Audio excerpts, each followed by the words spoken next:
পনির মাখানি, ডাল মাখানি এসব তো তোমরা সবাই খেয়েছো। এবারে ট্রাই করে নাও কাতল মাছ দিয়ে কাতল মাখানি, যেটা খেতে অত্যন্ত লোভনীয় একটি খাবার। এই রেসিপিটি বানানোর জন্য প্রথমে আমি কাতল মাছ নুন হলুদ দিয়ে ভেজে নিয়েছি।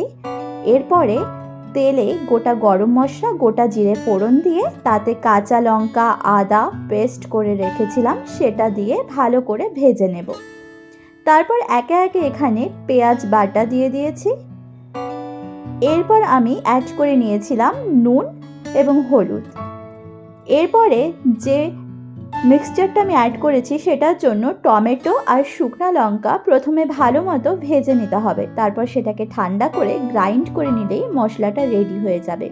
সেই মশলাটাকেও আমি অ্যাড করে এখানে নেড়ে চেড়ে জল দিয়ে নিয়েছি।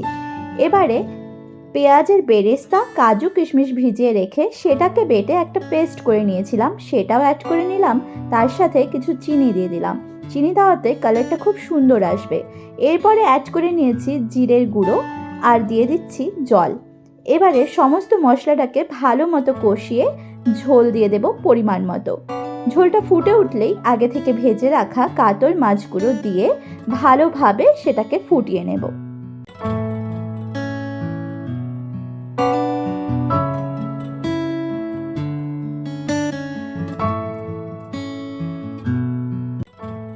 ঝোলটা ফুটে উঠলেই এখানে আমি দিয়ে দেব বেরেস্তা।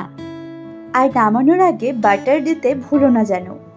এবারে কাতল মাখানি সার্ভ করার জন্য একেবারে রেডি। অবশ্যই ট্রাই করো কিন্তু।